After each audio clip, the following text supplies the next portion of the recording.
Next, the President of Panama speaks to the National Press Club. Ernesto Balladares talks about his meeting with President Clinton on Wednesday and comments on international trade and efforts to fight drug trafficking. The program runs 45 minutes.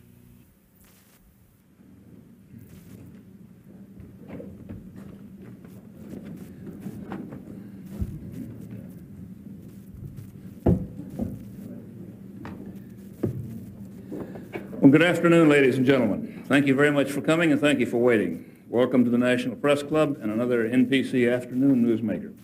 My name is Peter Hickman. I'm Vice Chairman of the Club's Newsmaker Committee and a freelance journalist and editorial and media consultant. Before introducing this afternoon's newsmaker, I'd like to call your attention to some other speakers we have scheduled, and they're on a list on the table outside the door. And if there are not any there, they can be at the front desk, I believe. Our newsmaker this afternoon is making his second appearance in that capacity, but the first and a more important one, that of his official position. On July 21st, 1994, as President-elect of the Republic of Panama, Ernesto Pérez Balladares spoke at an NPC morning newsmaker. And it is with great pleasure that we welcome him back today as President of the Republic of Panama. Señor Presidente, bienvenido. Gracias. Placer tener usted con nosotros otra vez. I'd like to also welcome the Foreign Minister of Panama, Senator Gabriel Luis Galindo. President Pérez Balladares has a Bachelor of Science degree in Business Administration and a Master's degree in Economics from Notre Dame University, and another Master's degree in Business Administration from the Wharton School of Finance and Commerce at Pennsylvania University. During the 1970s, he was manager of Citibank in Panama and the bank's cooperative credit officer for Panama and Central America. He's also a founder and a member of the Partido Revolucionario Democrático, the Democratic Revolutionary Party, or PRD, and in 1993 was that party's general secretary and successful presidential candidate. Prior to that, his government positions included member of the National Commission of Legislation, Minister of Treasury, Minister of Planning and Political Economics, and before his election as president, he was general director of the Institute of Water Resources and Electrification, or IRE, if I remember my Panamanian acronym correctly. In the interest of full disclosure, I should say I spent 3 years in Panama and lightened up the population by one by marrying a Chitriana. Today, President Pérez Balladares is going to talk to us about his meeting this morning with President Clinton, during which I believe they talked about various bilateral issues, including trade and investment, narcotics, and law enforcement, and the efforts of Panama and the United States are making to ensure a seamless transition of control of the Panama Canal, which is to be completed by December 31st, 1999, under the 1977 Panama Canal Treaty. And this will end an era which began in 1903, when Panama proclaimed its independence from Colombia and entered into the Hay-Bonal-Barbarilla Treaty with the United States, which permitted this country to administer and defend the canal in perpetuity. But as we know, perpetuity is not perpetual. The two presidents, Presidents Pérez Balladares and President Clinton, also had on their agenda this morning the implementation of that treaty, plus the initiatives agreed to at the Summit of the Americas, which included negotiation of a free trade area of the Americas by 2005 and U.S. support for the Central American Alliance for Sustainable Development. After President Pérez Balladares speaks, he will take your questions, and I must say that if you speak in Spanish, also the answers and questions have to be in English as well. And please identify yourself when you ask the questions by name and affiliation. And finally, if you have not already done so, please add your name to the sign-up sheet outside. Thank you very much. President Pérez Balladares. Thank you very much. I have a formal statement in English, if it's all right with everybody, and then we'll take it from there. A few hours ago, I met with President Clinton and key administration officials to review the relationship between our two countries as they stand now and how they will evolve beyond the year 2000. As you are aware, the administration, operation, and protection of the Panama Canal will be fully transferred to Panama on December 31st, 1999. It is in the interest of both countries that this transition be done smoothly and almost unnoticed, and all necessary steps have been taken to assure it. Panama is now drafting legislation creating the Panama Canal Authority, the entity that will operate and manage the Panama Canal after the year 2000. In 1997, a Congress, a Universal Congress on the Panama Canal, will take place in Panama so that the international community, and especially the users of the canal, can see for themselves the advances that we have made and how ready we are to assume our responsibilities on that December 31st, 1999. During this transition period, the principal military facilities will be turned over to Panama in the same manner as some were already done this last Saturday. We are now in the process of transforming those military bases into an economic emporium, hopefully, as well as dedicating part of them to a major educational project that we announced in the Summit of the Americas, the City of Knowledge. Panama and the United States are also committed to a war against drug trafficking and money laundering. As a follow-up of the Summit of the Americas, measures undertaken jointly by both countries were reviewed and additional ones were outlined for the future. President Clinton and I agreed to call on other leaders in the anticipation of the coming ministerial conference on Buenos Aires, where a continental declaration against money laundering will be signed to reflect the determination of all countries in this collective effort. President Clinton and I reviewed other issues regarding the follow-up of the Summit of the Americas, such as commerce and trade within the region. Panama and the United States renewed their commitment to meet the goals of the Summit of the Americas to turn this continent into the largest free trade area by the year 2005. Now, I will be very happy to entertain your questions. Yes, sir. Thank you, President Ben. I'm Ben Barber with the Washington Times. Did you discuss with President Clinton the possibility of U.S. military forces remaining in Panama beyond the year 2000? And if so, could you explain who brought it up and in what is the context? I think it was, well, formally it was brought up by President Clinton. Yes, in fact, we did talk about that.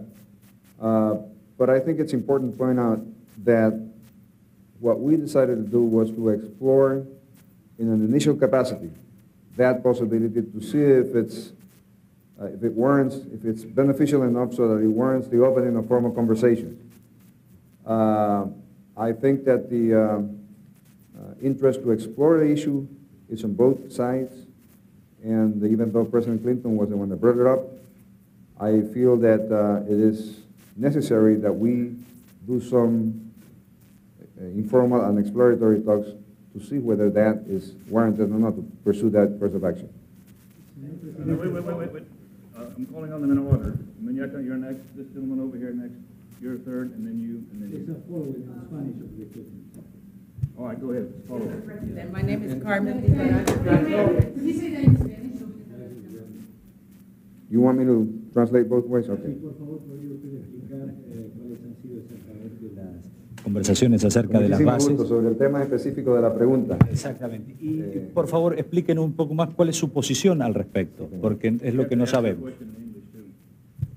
If you can explain, please. The same question. The same question. All right. Let me say it in English. Your question is again whether we discussed the possibility of exploring the permanence of U.S. military forces after the year 2000 and who brought it up.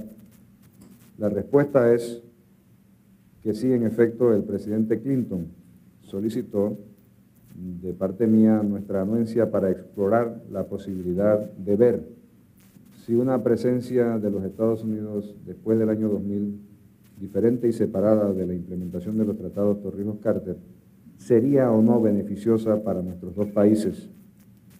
Nosotros, a mí me parece que es importante que exploremos informalmente ese tópico, que ha sido un tópico debatido en los medios de comunicación por los últimos meses, que ha sido un tópico debatido también en el Congreso de los Estados Unidos.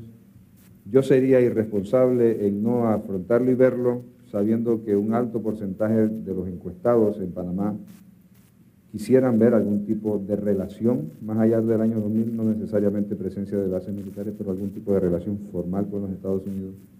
De manera que me parece que lo que hemos hecho es actuar dentro de la responsabilidad que cada cual tiene de explorar el tema, ver si hay suficiente interés, si hay suficientes beneficios para nuestros países, para iniciar entonces un proceso de negociación formal.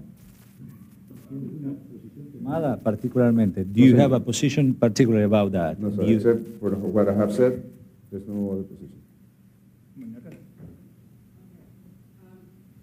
I'm Carmen Vivarash Petrowitz from Panama. I reside in Washington, and I'm representing La Estrella de Panama.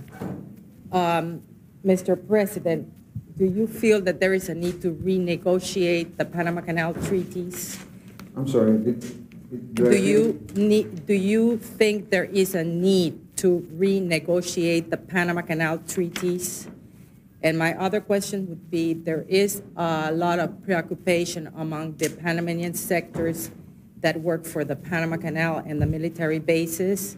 Do you think that their future security, job securities, and salaries will be protected?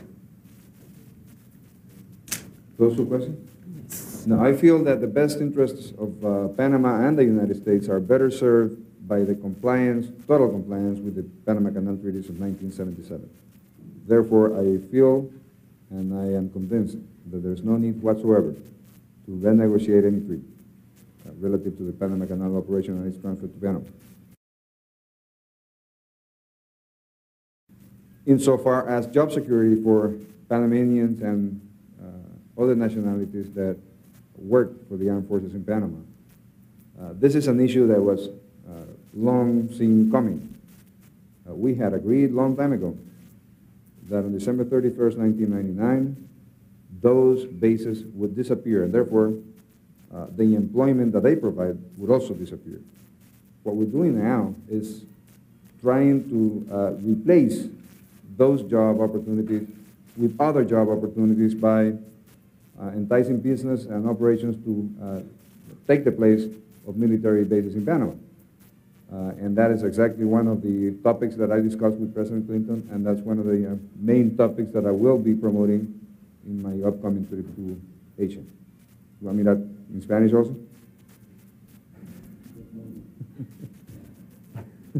I got all the time in the world. It's you guys, you know? Well, let me say it in Spanish. Para contestarle a la señora, yo le decía que no pensamos que hay ninguna necesidad de cambiar o de modificar o de renegociar el Tratado del Canal de Panamá.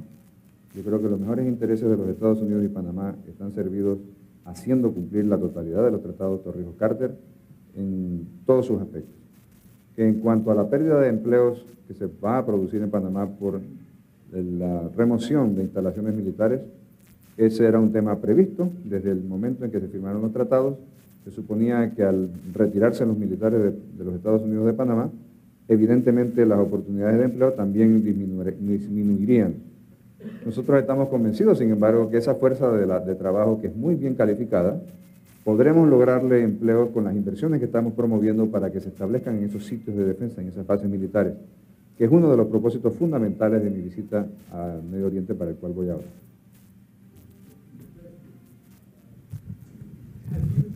Identify yourself, please. Well, Ghulam Rashad, the Telegraph from Bangladesh. Mr. President, have you talked with the President of the United States about the menace of drug trafficking in that particular area? And is there any specifics that you can highlight us? And number two is that, what are the parameters of this controlling of drug trafficking and money laundering, which would promote your country in the best possible understanding in that area? It was, in fact, one of the main issues of our conversation. I have the great advantage of having come directly from Quito, Ecuador, where we had a meeting of the presidents of the Grupo de Rio. And I also had a mandate from them to present to President Clinton our preoccupation, jointly and individually, my own, in the effect and the effectiveness of the war on drugs. We feel that we have to, put it bluntly, we have to coordinate much more. We have to integrate our policies a lot more than has been done so far to have any effectiveness in this fight against drug and money laundering. And the Grupo de Rio expressed also the possibility of establishing an operating center for drug interdiction and drug information interchange in one of the military sites in Panama. I also spoke about that to President Clinton, and he said that that was an idea that he would like to explore further with his personnel, with his people. I think that there's a growing conscience in Latin America and worldwide that the drug problem is not a problem of the producing countries, the countries that are used by narco-traffickers to go through, like in our case in Panama, or the countries that use it as the final end users, consuming countries. It's a problem that in order to be, if we're going to gain ground against it, we have to jointly attack it. We have to devise joint policies so that once we close a door in a country, we don't open another one elsewhere. And yes, we are very worried because of the, not only because of the social aspects that drug consumption and drug trafficking brings into our economies and into our countries, but because it really puts in danger the existence of the state nation as such. Our countries are relatively small financially and geographically, and the power that these people manage on their side is huge compared to the resources that we have. So we have to join our efforts if we're going to win this battle. In Spanish? Bueno, decía que sí, que pensamos que viniendo del Grupo de Río traía también una solicitud de hablar a nombre del grupo con el presidente Clinton para que el esfuerzo de la lucha contra la droga sea un esfuerzo continental, que sea una agenda que podamos diseñar todas las partes, los países productores, los países como el nuestro, Panamá, son usados por los narcotraficantes como ruta de tráfico y evidentemente por los países consumidores. Que en la medida en que no unamos nuestro esfuerzo y tengamos una agenda común, vamos a fracasar en esa lucha. En consecuencia, nosotros aspiramos a que podamos incluso formar un centro de lucha contra la droga y contra el tráfico de droga y contra el lavado de dinero en Panamá, en una de las instalaciones que puedan revertir en el futuro a la ciudad de la República Panamá. I'm sorry, with Televisa, Annette Snyder. What did you discuss as pros and cons of military presence, of continued military presence of the United States in Panama? We didn't get to that point.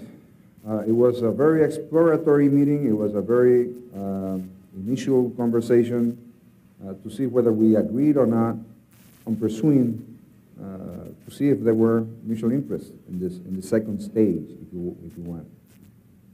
Therefore, I feel that one of the answers that has to come from the following stage is exactly that. Whether or not we feel we have benefits and whether or not the United States feels they have benefits. And that's exactly what we want to explore. See what those benefits are, see if they're sufficient on both sides, and see what the costs might be also. Not about it, some. Oh, yes, what are your feelings about it? I don't want to anticipate it, though. Let's put it this way. I will. From our standpoint, from Panama's standpoint, there's no security reason for having a military base of the United States in Panama. Some other countries might have that reason. They might feel that they feel secure, better, protected by a U.S. military presence in their country. That, we feel, is not the case in Panama.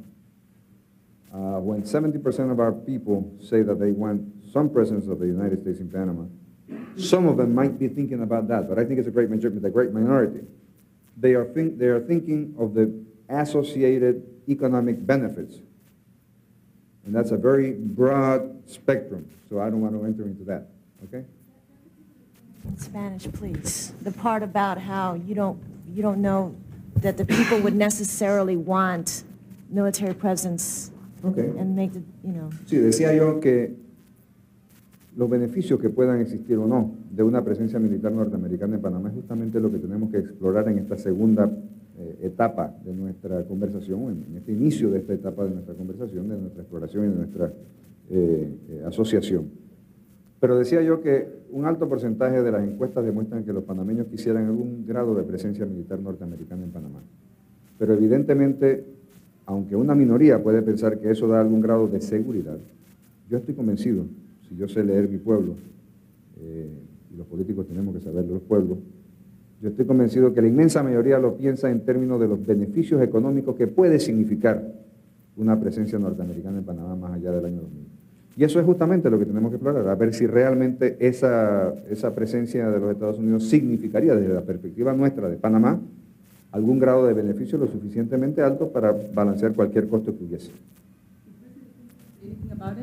No, I think he understands the point, and I understand his point of view also, which is the problem that the economic issues might have on base closing or base openings in the United States. Yes. When did you decide to meet again? We'll see each other soon. We haven't set a date, though. You going to Panama? Did you invite him to Panama? We hope he will go to Panama as one of the stops in Latin America that I hope he goes to all Latin America before the elections. En esta reunión con el presidente Clinton, ¿habló usted del interés que... No, you're not No. I'm sorry. The gentleman behind you, then you. It's Marco Liu with the United Daily News Taiwan in Hong Kong. Sir, we know that your country has a very close relationship with the Republic of China and Taiwan, and now the government in Beijing is threatening everybody, don't support Taiwan's UN bid. I don't know what will be the response from your government, because previously the Panamanian government endorsed Taiwan's UN bid very strong. And secondarily, it's regarding your pursuing of increased trade relationship with Asian country. I don't know what do you expect to achieve during of the trip of your upcoming trip to Asia, especially do Panama intend to join APEC or not? Hopefully, when they open the door, yes. Start by that. As you know, there is a moratorium on new members of APEC. Now, we have made our formal application, and hopefully in the near future we will be accepted and be a member of APEC. In regards to your second question, let me tell you that we have a very close and a very beneficial relationship with Taiwan. We want to maintain it that way. We want to increase it, and we're working hard with the Taiwanese government on the UN issue. I would not like to go any further than that at this moment, since I am going to go to Taiwan shortly. In a couple of weeks I'll be there, well, a week I'll be there. How about the UN? How about the UN? That's the issue. I said I would not like to go any further more than saying that we're working very close with Taiwan in the UN issue. Canal de Noticias, NBC. What kind of mechanism? Okay, my name is Gary Tsai. I'm with China Television of Taiwan. On your first part of the question, you talked about your ongoing trip to Taipei.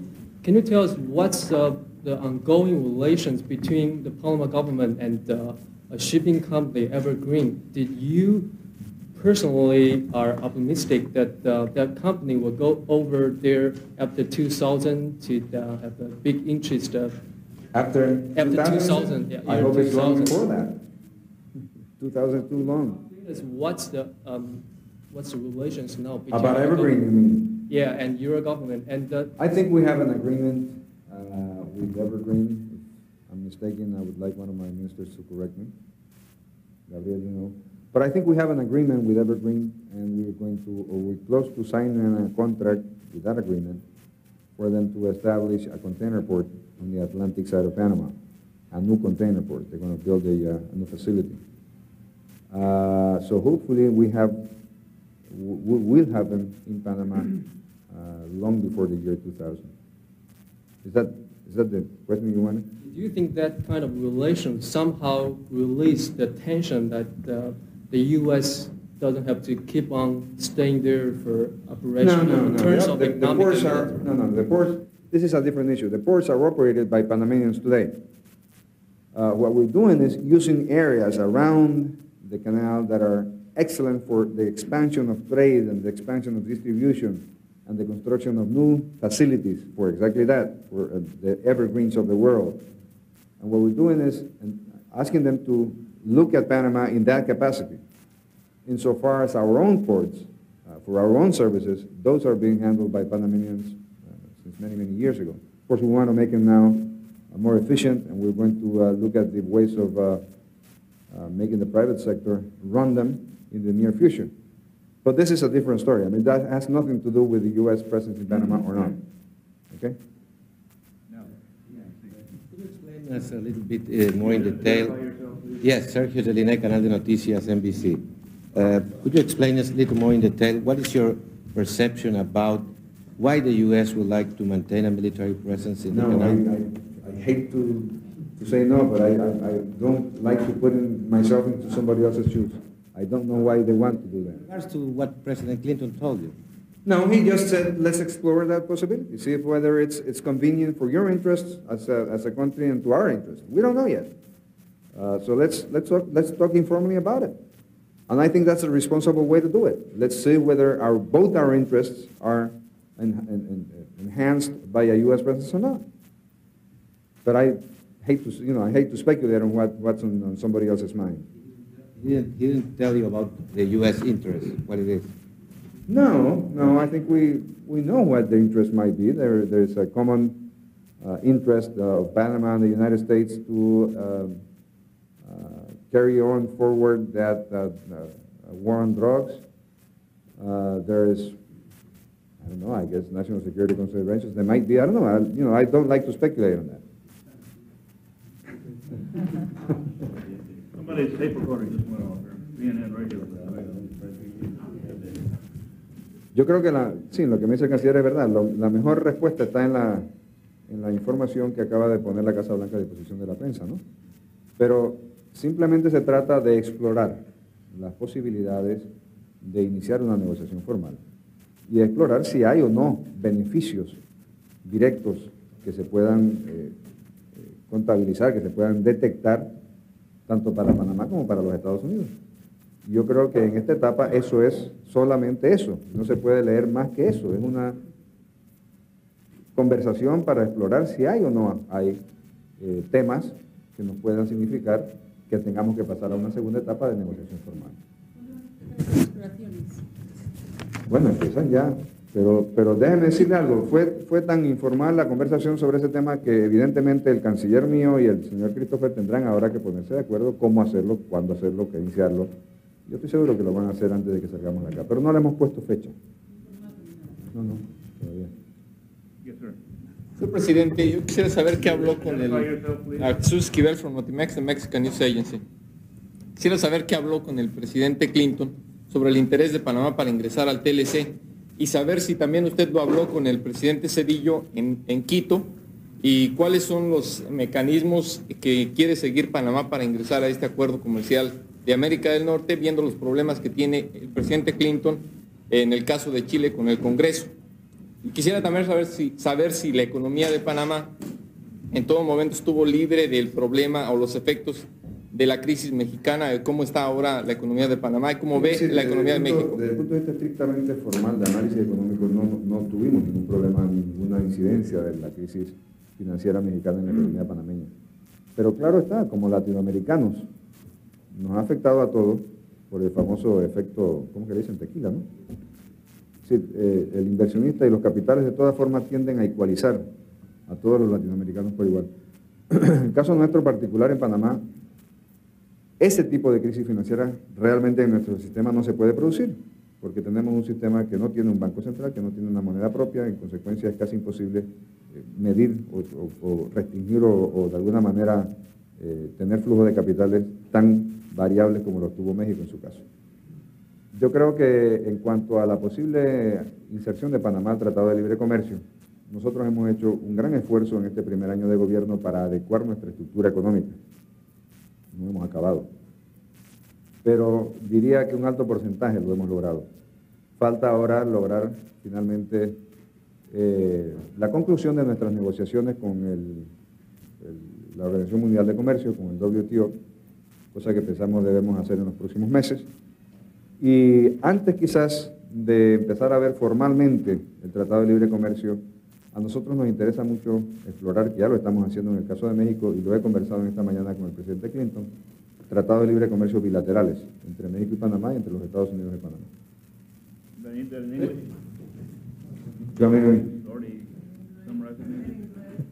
Okay. We were just saying that we feel that it is important for us, for the Panamanians, to finish our restructuring of our economy before we feel we're in good terms to enter the NAFTA, the agreement. That in the meantime, we have done a great deal of restructuring during this year. We're close to, I feel in my mind, 70 or 80% of what we had to do internally to access the WTO. And once we do that, I think we're ready to talk free trade between bilateral parties first, Mexico and Panama, the United States and Panama, and in the medium run, we will be ready for NAFTA.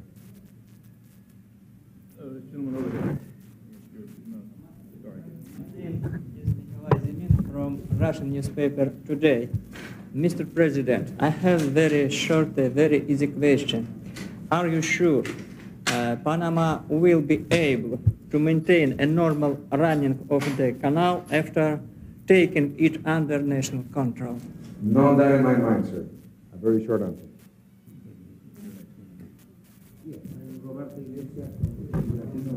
Sí. Señor presidente, quiero volver al tema del narcotráfico nuevamente y del lavado de dinero.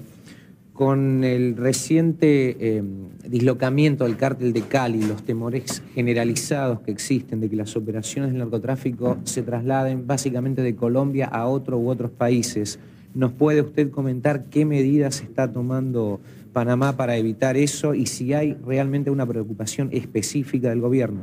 Sí la hay, no solamente del mío, de todos los gobiernos latinoamericanos. Justamente ayer en la cumbre de Río, ese fue uno de los temas de conversación entre los presidentes.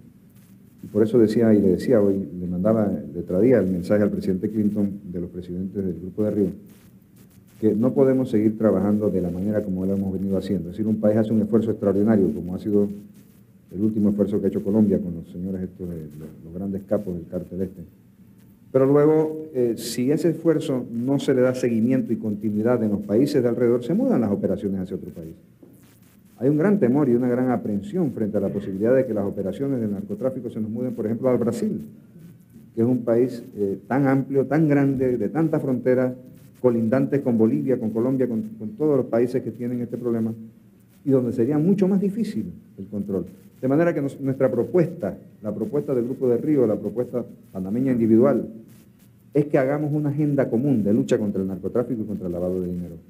Que igualicemos nuestras legislaciones, de manera que lo que sea el delito en un lado lo sea en el otro. Que incluso en el caso de Argentina, por ejemplo, decía el presidente Menem que ellos han pasado una enmienda constitucional que dice que cualquier tratado internacional se convierte en ley suprema de la República. Y eso tiene la idea justamente de poder entrar en este tipo de acuerdos multilaterales que signifiquen una modificación inmediata de la legislación interna de cada uno de los países para que la tengamos igual. Si no hacemos ese esfuerzo, con esa agenda propia nuestra latinoamericana, ayudado por los países consumidores, vamos a fracasar todos en la lucha contra el narcotráfico. ¿Y sobre medidas específicas que esté haciendo Panamá? Nosotros hemos propuesto a esa misma cumbre, y se lo propusimos esta mañana al presidente Clinton, la creación de un centro de información, de diseño de operaciones, de intercambio, sobre todo de información, en alguna de las áreas revertidas o alguna de las áreas que van a revertir a Panamá, donde participarían todos los países latinoamericanos que tengamos este problema, donde participarían los países consumidores que quieran tener sus representantes. Nosotros ofrecemos gratuitamente la facilidad que haya allí la participación de personal de todos los países que tengamos la capacidad de ejecutar planes juntos. No se trata de una fuerza, ni mucho menos militar, ni de intervención para nadie. Se trata de una organización que coordinaría las acciones de todos nosotros. centro de información, un centro de diseño de operaciones contra el narcotráfico y contra el lavado de dinero. Could we have a summary of that in English? Yes. Sorry, we have to do this. Do I get double salary for this? Absolutely. You've got a raise. Okay. We were just saying that we feel, having come from the meeting of Rio yesterday, that it is the preoccupation and the worry of the presidents of the Grupo de Rio, that if we don't have equal legislation and equal law enforcement capabilities in all of our countries, insofar as drug trafficking and money laundering, we will be practically defeated in our purposes, because money launderers or drug traffickers will just jump from one place to the other. We're very worried, and that came up in the conversations with the Vice President of Brazil, of the possibility of having suffered such a hard confrontation in Colombia, that those operations might be moving to Brazil, which would make it much more harder for everybody to counteract. So we are proposing a joint force, a joint effort of all Latin American countries, together with the consuming countries, not only the United States, but some European countries, so that our efforts become effective. I think we're putting a lot of resources, scarce resources on our part, a lot of effort, a lot of aggravation, and we're not moving fast enough, big enough. We'll have to rethink our strategy, and we'll have to join forces if we're going to be effective in this fight. He was very interested in the idea of establishing our proposal in Panama, an information center, an operations center from one of our reverted installations, military installations, and he expressed his interest in that and the possibility of exploring that further before we make a final commitment. That was just an idea that came up in the Grupo de Rio and that we proposed today to President Clinton. Also pay for everything too? Is that? We proposed that we would give the installations freely, whatever they might be, that every country would contribute personnel to man the operations and to do the intelligence work, and hopefully somebody else will fund the final bill. Conservative Caucus. Since your election last May and prior to your discussion with President Clinton today, have you had discussions with any other officials of the U.S. government or the U.S. military concerning the disposition of the U.S. bases in Panama? No, sir. No. Dalia, you have a question? Delia Linares with the Venezuelan News Agency. Are you coming from the meeting in Quito? I wonder if you carry any message about the meeting on corruption that is going to take place in Venezuela. And if you invite the issue of corruption was in everybody's mind also, especially in the informal conversations that we all had. Not only because it's moral implications, but because we all feel that corruption is exactly what is needed to destroy democracy in all our countries. People lose confidence in the systems if they become corrupt. Therefore, one of the issues that President Caldera, as a matter of fact, always has in his mind, and I think it's something that we want to pursue further, is to establish an agreement among basically all Latin American countries that they won't give refuge to government officials or anywhere or anybody that makes or permits acts of corruption in their own country. I think that that is a message that we have to send to the rest of the world, that they are not welcome anywhere in our country. And of course, to pursue and prosecute them emphatically. It's the only way to keep the faith in the system. Going to Venezuela in that meeting on corruption that is going to be taking place? I hope he invites me. If he does invite me, I would love to go, yes.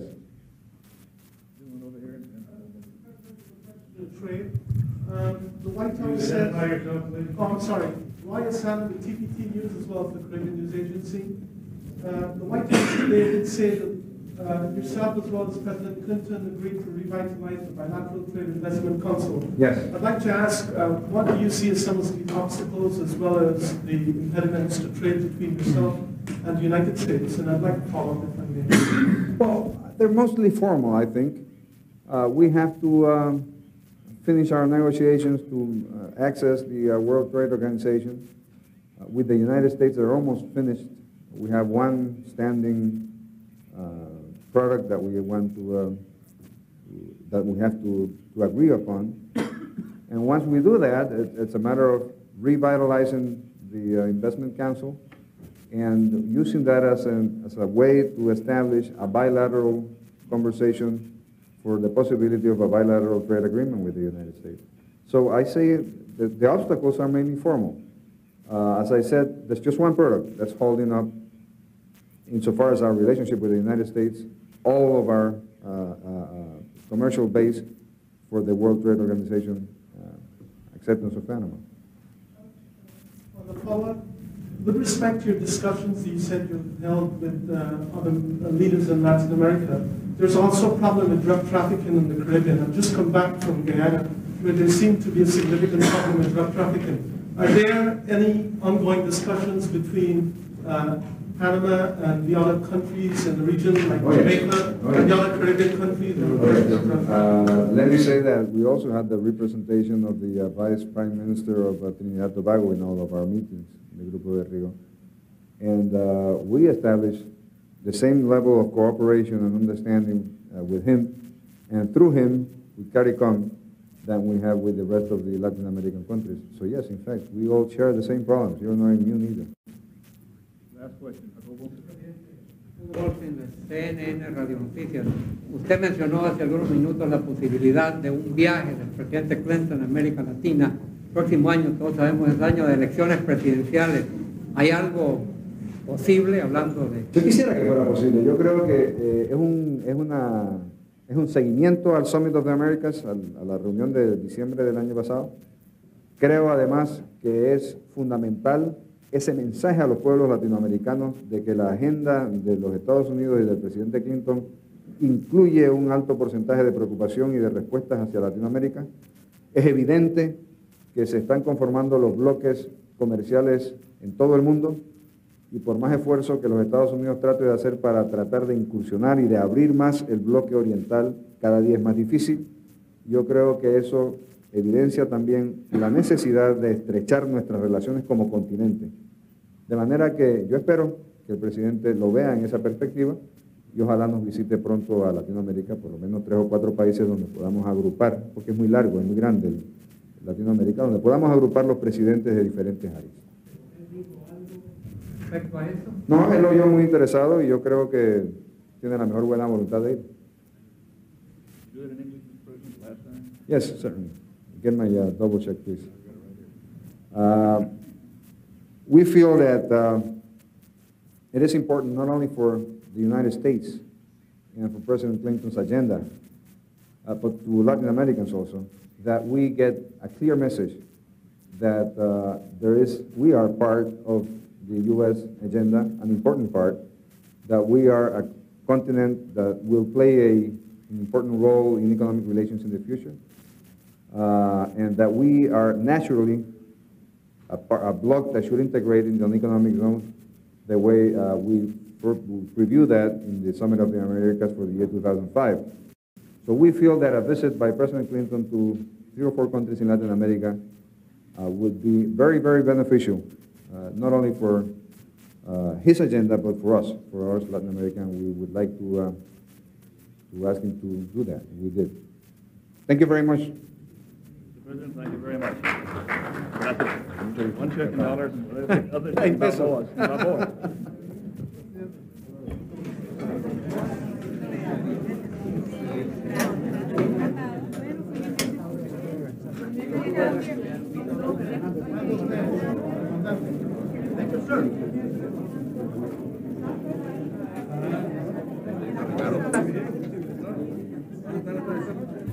Tonight on our companion network C-SPAN at 6 p.m. Eastern Time, you can see a speech by Education Secretary Richard Riley to the National Press Club.